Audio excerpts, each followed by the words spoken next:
Alright, welcome to part 2. The part 1 discussed how to set up a rigid body world and the rigid body settings. Part 2 is going to discuss how to apply that, and we'll be making this animation. It's pretty chaotic, but let's go and get started. I'm going to go ahead and use A to select everything, press X and delete it.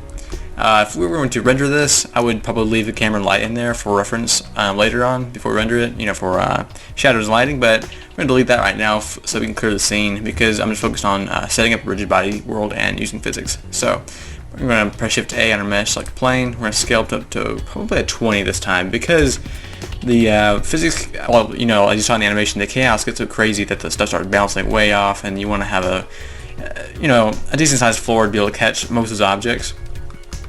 And we'll press Shift A and add in a cube. And we'll press GZ, move up a little bit, scale it down some.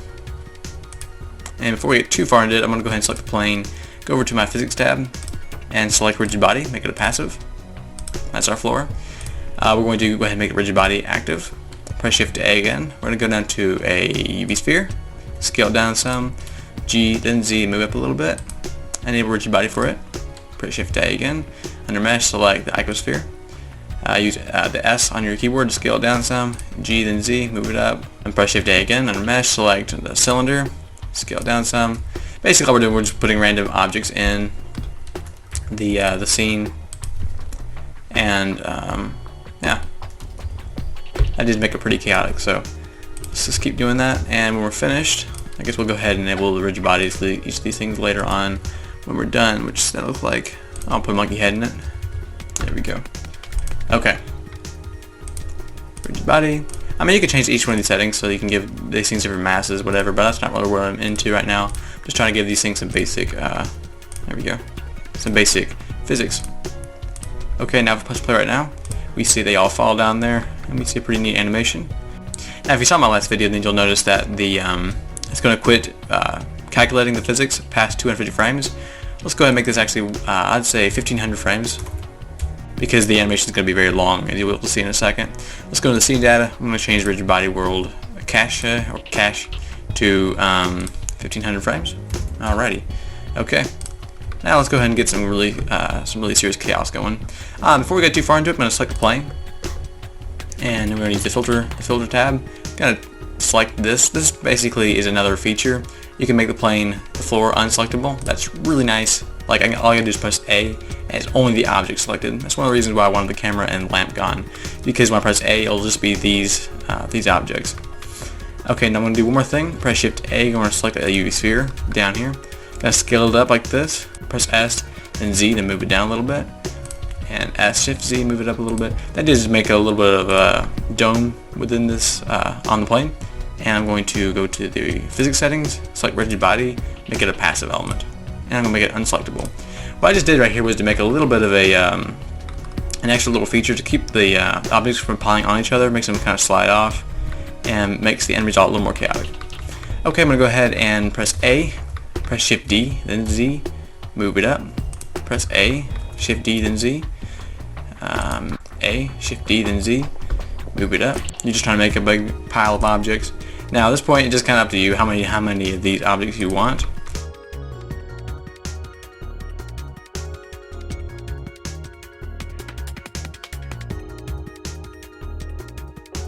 That's pretty much how I can go right there. I think that's going to be about it.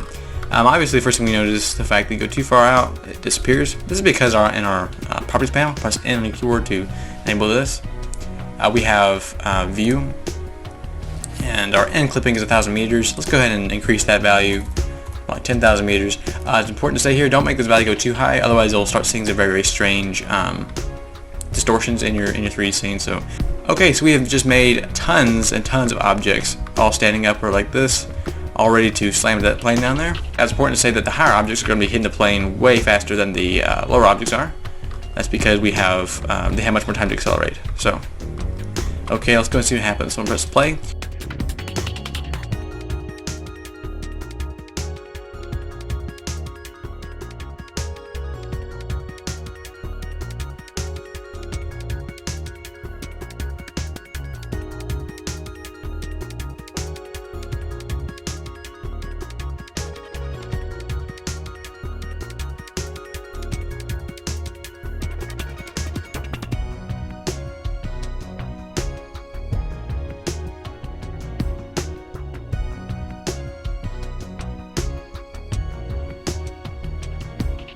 Okay, that was pretty chaotic. Obviously the plane was not nearly big enough, and we'll scale this plane up quite a bit bigger. Now something that's going to help out a little bit is when you have your objects dropping and they're sliding over the plane. It could help out to go down to here and go to surface response and turn the friction a lot. There we go. And you can try playing it again.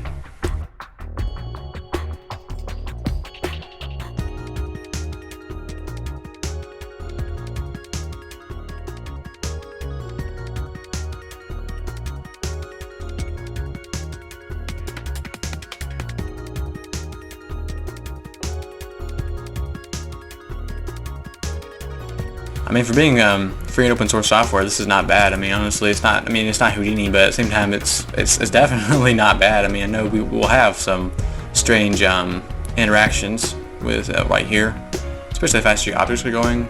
The more likely it is for them to go through the floor down here. But so this is Blender. It's not like trying to calculate mathematical equations here. It's just trying to give a basic outline of how it would look in real life. So, well, that's pretty much it for this video. I think that's pretty chaotic. I think it's chaotic enough, actually.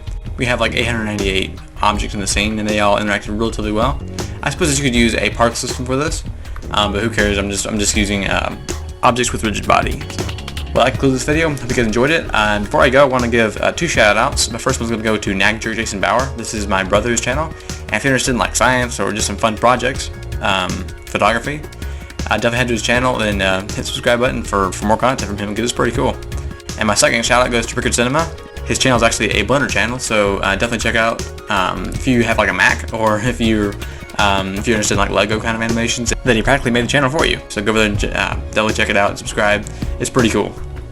Well, that finishes up this video. Hope you guys enjoyed it, and above all, hope y'all learned something from it. And if y'all did, please leave a like and comment below. Thanks for watching.